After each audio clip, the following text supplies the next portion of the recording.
Basic concept in maths part 4 है। आज पढ़ेंगे HCF के बारे में। ठीक है, आज का टॉपिक है हमारा HCF के ऊपर, और जिसकी फुल फॉर्म होती है हाईएस्ट कॉमन फैक्टर्स। ठीक है, HCF कैसे फाइंड करते हैं वो आपको एग्जांपल से बताऊंगा। तो चलो स्टार्ट करते हैं। फर्स्ट एग्जांपल लिखिए, 4, 8 और 20 का HCF फाइंड करना है। ठीक है, जैसे LCM फाइंड किया था वैसे ही HCF फाइंड करना होता है। LCM में क्या करते हैं कि जो भी आपको नंबर दिए हैं, जितने भी नंबर सभी को एक साथ लिखना होता है। LCM जब फाइंड करना है सभी नंबर को एक साथ लिखना है, और जब HCF फाइंड करना है तो सभी नंबर के अलग अलग फैक्टर बनाने हैं। पहले जितने भी आपको नंबर दिए हैं सबके अलग अलग से फैक्टर बनाने हैं। जैसे 4, 8 और 20 है, 4 के अलग से फैक्टर बनाए हैं, 8 के अलग से बने हैं और 20 के अलग से बने हैं। फैक्टर कैसे बनाते हैं, जैसे 4 लिखा तो फैक्टर बनाना आपको बताया था मैंने कि स्टार्ट कहाँ से करने हैं, 2 से स्टार्ट करना होता है। किसी भी नंबर का फैक्टर बनाना है आपको तो पहले स्टार्ट कहाँ से करोगे, 2 से करोगे। पहले उसका फैक्टर 2 से बनाना है कि देखना है वो 2 के टेबल में आता ही नहीं आता। अगर 2 से कट नहीं होता है तो फिर आगे चेक करना होता है उसको। 2 से नहीं होता तो फिर 3 से चेक करो, 4 से करो, ऐसे मतलब स्टेप बाय स्टेप करना। जैसे असेंडिंग ऑर्डर होता है ना, वैसे चलना होता है असेंडिंग ऑर्डर में।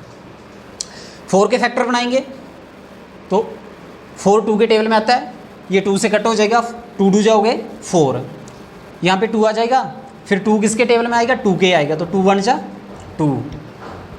ठीक है, उसके बाद 8 के बनानी है, लास्ट में 1 आ गया तो इसका फैक्टर ये क्या, इसके फैक्टर फाइंड आउट होगी किसके, 4। उसके बाद 8 है तो 8 भी 2 के टेबल में आता है, 4 2 जा 8 हो गए। फिर उसके बाद 4 बचा यहाँ पे, तो 4 भी 2 के टेबल में आता है, 2 2 जा 4 हो गए। ठीक है, उसके बाद यहाँ पे 2 बचा तो 2 1 जा 2 हो गया। ठीक है, उसके बाद 20 भी 2 के टेबल में आता है, 10 2 जा 20 हो गए। फिर 10 भी 2 के टेबल में आता है, 5 2 जा 10 हो गए। अब यहाँ पे 5 बचा, ये 5 जो है ये 2 के टेबल में नहीं आएगा।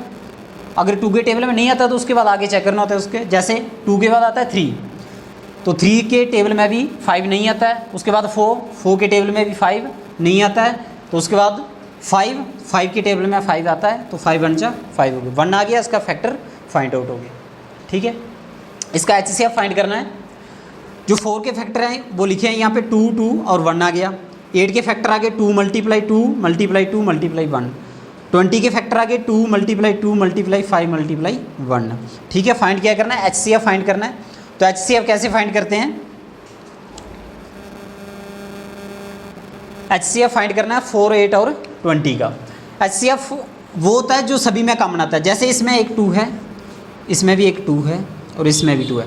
ये जो तीनों में कॉमन आया ना 2, इसको यहाँ पे एक 2 लिखेंगे। ठीक है, उसके बाद और क्या चीज़ कॉमन है इसमें, ये 2, ये भी कॉमन है तीनों में, तो एक 2 यहाँ पे और लिखेंगे।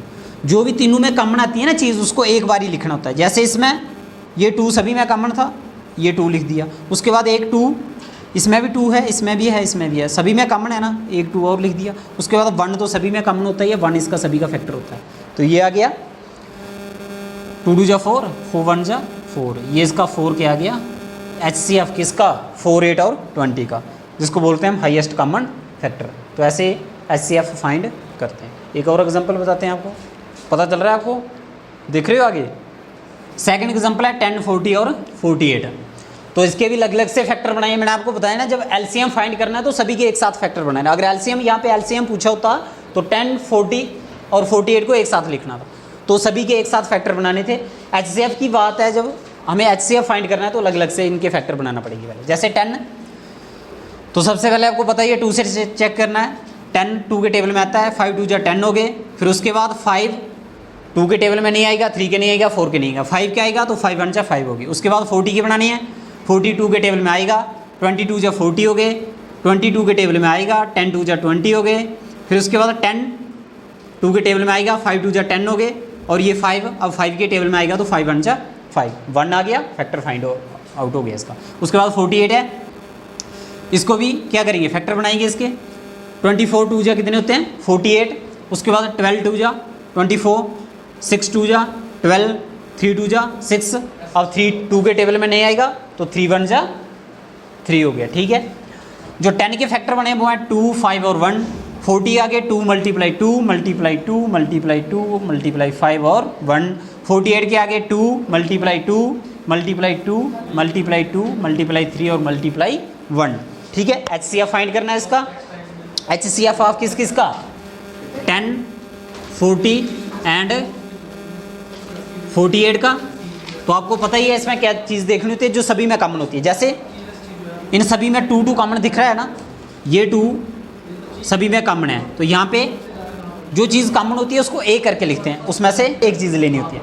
उसके बाद और क्या चीज़ है इसमें कॉमन? जैसे इसमें 5 है, इसमें भी 5 है क्या, लेकिन इसमें कोई भी 5 नहीं है। ठीक है, तो ये इसको नहीं लिख सकते हैं क्योंकि ये कॉमन नहीं है तीनों में।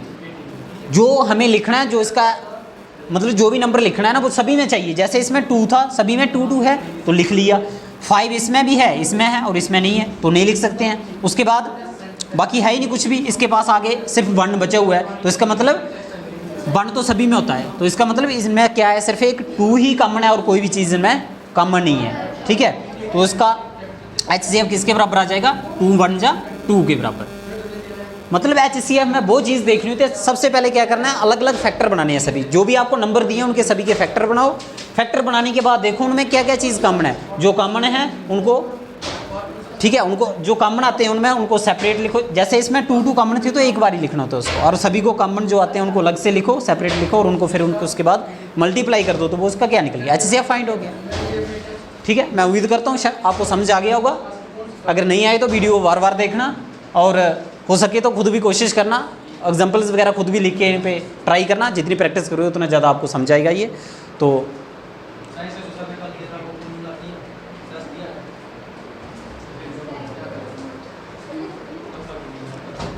ठीक है, फिर मिलते हैं नेक्स्ट वीडियो।